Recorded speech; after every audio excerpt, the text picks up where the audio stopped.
નમસ્કાર વિદ્યાર્થી મિત્રો, મારી યુટ્યુબ ચેનલ સંજય પટેલમાં આપ સૌનું હાર્દિક સ્વાગત છે। મિત્રો, આજના વિડીયોની અંદર આપણે ધોરણ 8 વિષય છે હિન્દી, જેનો પાઠ 5મો, જેનું નામ છે દોહે, કે જે સત્ર 2 ની અંદર આવે છે, આ પાઠના સ્વાધ્યાયના પ્રશ્નો અને તેના જવાબો વિશે શીખવાના છીએ। વિદ્યાર્થી મિત્રો, જો તમે મારી ચેનલમાં નવા હોય તો મારી ચેનલને જરૂરથી સબસ્ક્રાઇબ કરો, વિડીયો સારો લાગે તો લાઇક કરો, શેર કરો અને બેલ નોટિફિકેશન ઓન કરો, જેથી મારા આગળના નવા વિડીયો પણ આપને મળતા રહે। તેમજ વિદ્યાર્થી મિત્રો, આ પાઠની પીડીએફ જોવા માટે પ્લે સ્ટોરમાંથી અમારી એપ્લિકેશન વિશ્વગુરુ STD 1 થી 12 ગુજરાતી ડાઉનલોડ કરી તમારા મોબાઈલમાં ઇન્સ્ટોલ કરો, જે એકદમ ફ્રી છે। જે તમે શરૂ કરશો તો આ પ્રકારે જોવા મળશે, જેમાં બધા ધોરણોની અંદર ધોરણ બતાવશે, ધોરણ પસંદ કરશો વિષય બતાવશે, વિષય પસંદ કરશો પાઠ બતાવશે, જેમાં વિડીયો પર ક્લિક કરશો તો વિડીયો જોઈ શકશો અને પીડીએફ ઉપર ક્લિક કરશો તો પીડીએફ જોવા મળશે। તો આશા રાખું છું અમારી એપ્લિકેશન આપ સૌને ગમશે, જરૂર ડાઉનલોડ કરજો, જે એકદમ ફ્રી છે, કોઈ પણ ચાર્જ નથી। તો ચાલો મિત્રો, હવે શરૂ કરીએ પાઠ 5મો દોહે। સૌપ્રથમ અભ્યાસના પ્રશ્નો જોઈએ, જેમાં પહેલો પ્રશ્ન છે, शिक्षक की सहायता से दोहों का भावपूर्ण गान कीजिए। तो विद्यार्थी मित्रों, તમારે તમારા શિક્ષકની મદદથી આ દોહાને ગાવાના છે। જેમાં પ્રશ્ન 2, निम्नलिखित शब्दों का अर्थ बताकर उनका वाक्य में प्रयोग कीजिए। पहला, उद्यम, जिसका अर्थ होगा परिश्रम। वाक्य, उद्यम से ही सफलता मिलती है। दूसरा है प्रकृति, जिसका अर्थ है स्वभाव, तो वह सरल प्रकृति का व्यक्ति है। तीसरा, खैर, जिसका अर्थ होगा कुशलता, तो मैं आप सबकी खैर चाहता हूं। चौथा, कुसंग, जिसका अर्थ है बुरी संगत। वाक्य होगा, कुसंग करने से हमारा पतन होता है। पांचवा, कंचन, जिसका अर्थ होता है सोना, तो सास ने बहू को कंचन के कंगन दिए। छठा प्रश्न छठा है जपमाला, जिसका अर्थ जप करने की माला। वाक्य होगा, दादी जी जपमाला लेकर मंदिर जाती है। सातवां, दुख, जिसका होगा गम, खेद। वाक्य, किसी स्पर्धा में हार पर दुख होता है। आठवां, भुजंग, जिसका अर्थ होगा सांप। वाक्य, भुजंग को देखकर ही लोग डर जाते हैं। नौवां, हर्षे यानी खुशी, जिसका वाक्य होगा, हमें देखकर जिनका मन हर्षे उसी के घर जाना चाहिए। प्रश्न 3, प्रश्नों के उत्तर दीजिए। पहला, यदि भगवान आपको कुछ मांगने के लिए कहे तो आप क्या मांगना चाहेंगे?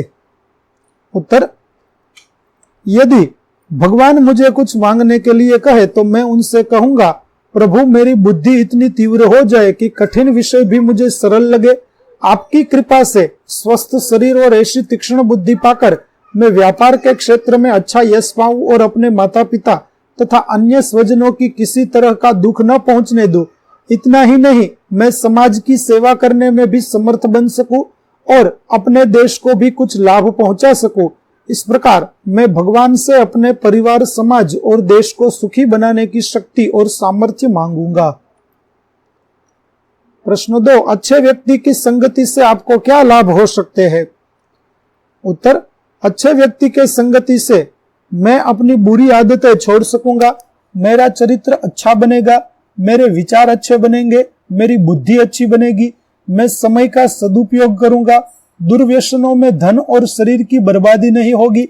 अच्छे व्यक्ति की संगति मुझे इस बर्बादी से बचाएगी, उससे मुझे अपने निर्धारित लक्ष्य की ओर बढ़ने की प्रेरणा मिलेगी, सभी बाधाओं को दूर करने का उपाय मिलेंगे, जीवन में सुख शांति से रहने का तरीका मिलेगा।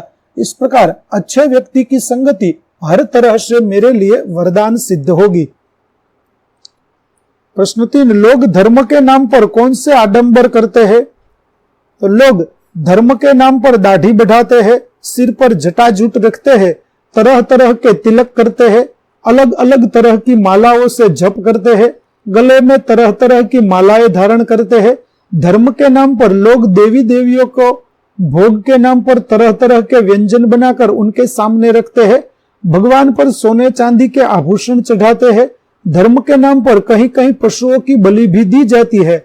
इस प्रकार धर्म के नाम पर लोग अनेक प्रकार के आडंबर करते हैं। प्रश्न 4, लोग किन किन कारणों से भीख मांगते हैं? तो कुछ लोग जीविका का कोई साधन न होने पर मजबूर होकर भीख मांगते हैं। कुछ लोग भूकंप, बाढ़ आदि प्राकृतिक प्रकोपों से सब कुछ नष्ट हो जाने पर भीख मांगने लगते हैं। कुछ लोग अपाहिज हो जाने पर पेट भरने के लिए भीख मांगने लगते हैं। गुंडे बदमाश लोग बच्चों का अपहरण कर उन्हें अपाहिज बना देते हैं, तब वे बच्चे उन दुष्टों के लिए भीख मांगते हैं। कुछ कामचोर और बेशर्म लोग मेहनत करने से बचने के लिए भीख को ही अपना व्यवसाय बना लेते हैं। विद्यार्थी मित्रों, અહીં આપણા અભ્યાસના પ્રશ્નો પૂરા થાય છે। હવે જોઈએ સ્વાધ્યાયના પ્રશ્નો, જેમાં પહેલો પ્રશ્ન છે, प्रश्नों के उत्तर लिखिए। पहला, कबीर साईं से कितना मांगते हैं? तो कबीर संग्रह करना उचित नहीं समझते, वे भगवान से उतना ही अन्न और धन मांगते हैं जितना उनके परिवार के निर्वाह के लिए आवश्यक है। उनके परिवार में कोई भूखा न रहे और दरवाजे पर आया हुआ कोई साधु फकीर भी भूखा न जाए। कबीर इससे अधिक पाने की इच्छा नहीं करते। दूसरा, बिना सोचे कार्य करने से क्या होता है? तो सोच समझकर कार्य करना ही बुद्धिमानी है। बिना सोचे समझे कार्य करने से कार्य बिगड़ जाता है। कार्य बिगड़ने से पछतावा होता है। इतना ही नहीं, दुनिया में हंसी होती है, लोग तरह तरह के ताने मारकर मजाक उड़ाते हैं। इस तरह बिना सोचे समझे कार्य करने वाले को उसका बुरा परिणाम भोगना पड़ता है। प्रश्न 3, चंदन और भुजंग के उदाहरण द्वारा रहीम क्या कहते हैं? तो रहीम मानते हैं कि उत्तम स्वभाव वाला व्यक्ति बुरे लोगों के साथ रहे तो भी उनसे प्रभावित नहीं होता।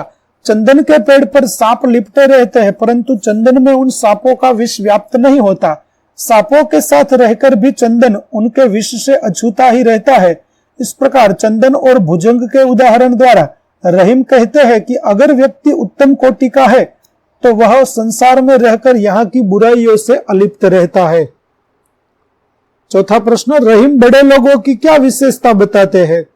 तो रहीम कहते हैं कि बड़े लोग कभी अपने मुख से अपनी बड़ाई नहीं करते, वे कभी बड़े बोल नहीं बोलते। बड़ी बड़ी बातें कर अपना बड़प्पन दिखाना उनके स्वभाव में नहीं होता।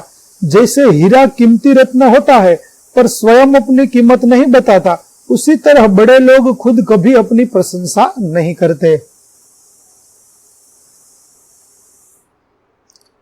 पांचवा प्रश्न, तुलसीदास किसके घर नहीं जाना चाहते? तो तुलसीदास अपनेपन की भावना को बहुत महत्व देते हैं। वे कहते हैं कि जिस घर के लोग हमें आया हुआ देखकर हर्ष का अनुभव न करे, हमें देखकर जिनकी आंखों में स्नेह की चमक न पैदा हो, उस घर में भले सोना बरसता हो फिर भी वे वहां जाना नहीं चाहते। प्रश्न 2, इस इकाई के दोहों में से आप कौन से सद्गुण ग्रहण करेंगे? तो इस इकाई में संत कबीर, कवि रहीम और संत तुलसीदास के दोहे दिए गए हैं। कबीर की सीख है कि हम आवश्यकता से अधिक पाने की इच्छा न रखें, जो भी काम करे सोच समझ कर करे, अपने मुख से अपनी प्रशंसा करने से बचे, बिना स्वार्थ के सबका भला चाहे। रहीम जी सीख देते हैं कि हम दूसरों से कुछ भी न मांगे, अपने स्वभाव को हमेशा उत्तम बनाए रखे। तुलसीदास जी प्रेम को धन से अधिक महत्व देते हैं, वे विद्या धन पाने के लिए परिश्रम करना जरूरी समझते हैं। इस प्रकार इस इकाई के दोहों से हम दान प्रियता, संतोष, समाधान, समानता, सत्संगति, विनम्रता, परिश्रम, प्रेम पूर्ण आतिथ्य आदि सद्गुण सीखते हैं। प्रश्न 3, निम्नलिखित जवाब मिले ऐसी पहेलियों का निर्माण कीजिए। पहला है तोता।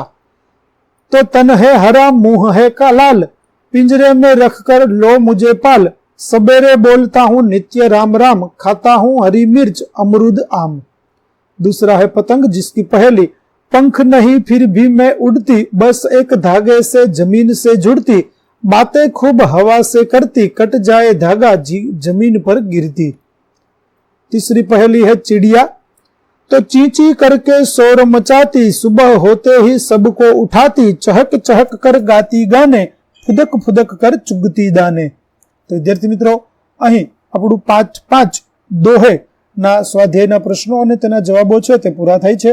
આગળના પાઠના સ્વાધ્યાયના પ્રશ્નો અને અભ્યાસના પ્રશ્નો મેળવવા અમારી ચેનલને જરૂરથી સબસ્ક્રાઇબ કરો, તેમજ પીડીએફ જોવા માટે પ્લે સ્ટોરમાંથી અમારી એપ્લિકેશન વિશ્વગુરુ STD 1 થી 12 ગુજરાતી ડાઉનલોડ કરો, જેમાં આપને ધોરણ 8 તમામ વિષયના સ્વાધ્યાય સોલ્યુશન, સ્વાધ્યાય પોથી સોલ્યુશનની પીડીએફ જોવા મળશે, જે એકદમ ફ્રી છે, કોઈ પણ પ્રકારનો ચાર્જ નથી। જરૂરથી ડાઉનલોડ કરો વિદ્યાર્થી મિત્રો। ફરી મળીશું નવા પાઠ સાથે પાઠ 6 ની અંદર। ત્યાં સુધી આવજો।